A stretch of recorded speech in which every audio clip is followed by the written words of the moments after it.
Başlıyor. Okay. So, welcome, Mrs. Hadid. It's a real great pleasure for us to see you here in the Heydar Aliev Center. So, we would like to ask you a few questions so you can share your impressions with us.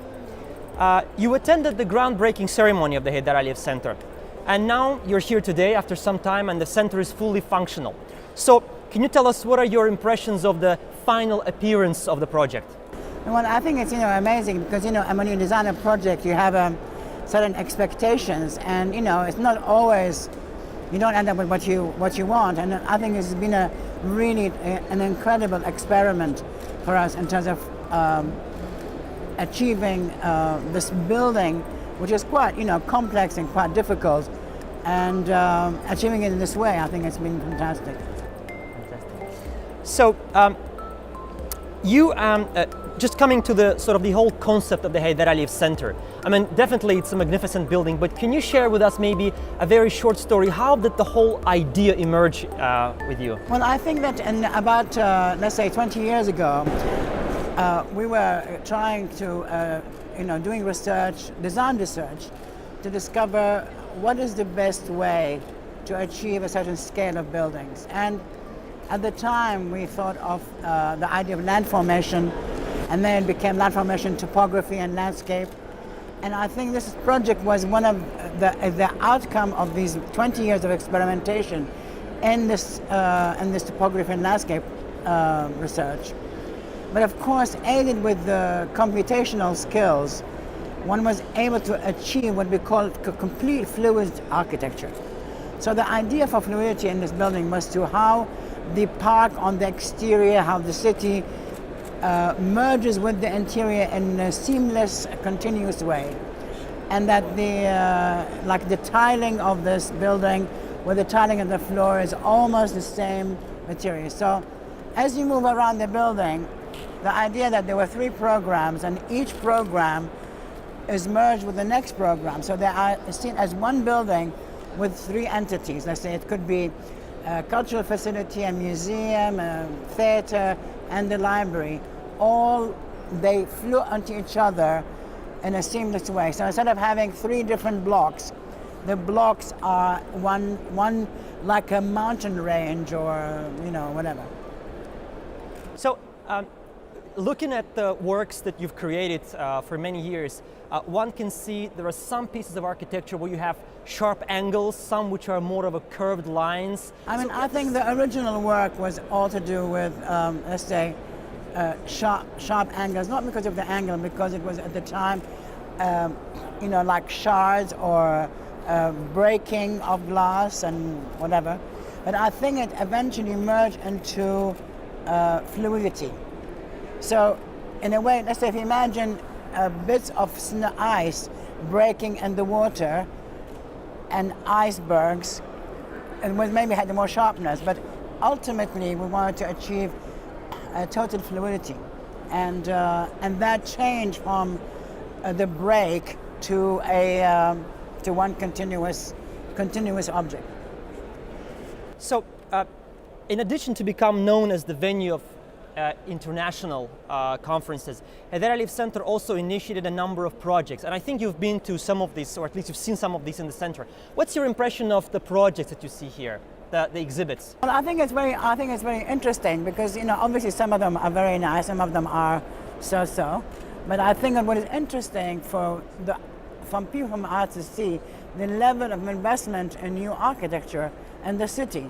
I was really amazed when I returned how much it's changed. It has a much more urban feeling. Everything is very manicured and lit up.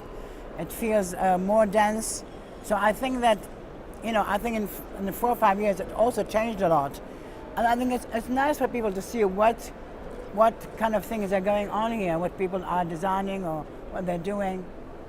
How did Soviet and historical background of Baku affect the initial concept? Well, I think that the issue with context is more to do with the maybe social context or other forces which can operate on a project as opposed to just your immediate context. we know that this program is different than the block. They're not the same as the blocks, because the blocks are all housing or offices or whatever. So this was really, this work is about anti-block architecture. So it relates in terms of more program, there's a cultural program relating to the neighboring buildings as opposed to imitating the existing things. Avant-garde architecture encouraged the development of digital technologies, and what would you create without, in pre-computer generated architecture, before the computer? Well, I think that the ideas of this product really was generated before computational skills.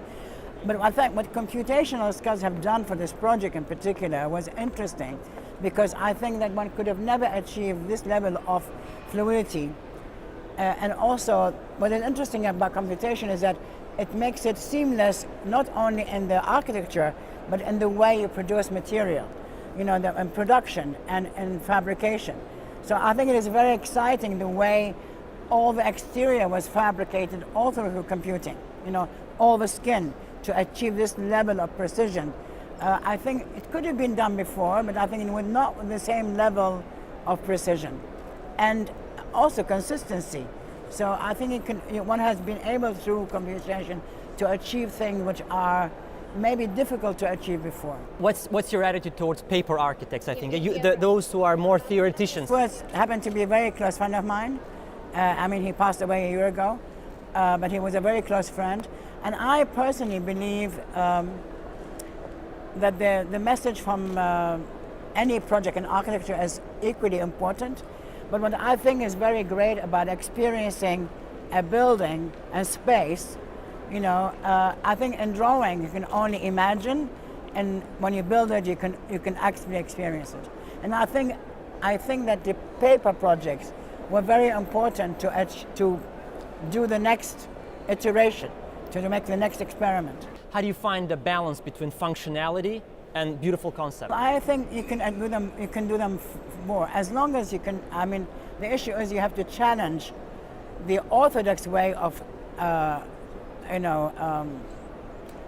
dealing with space.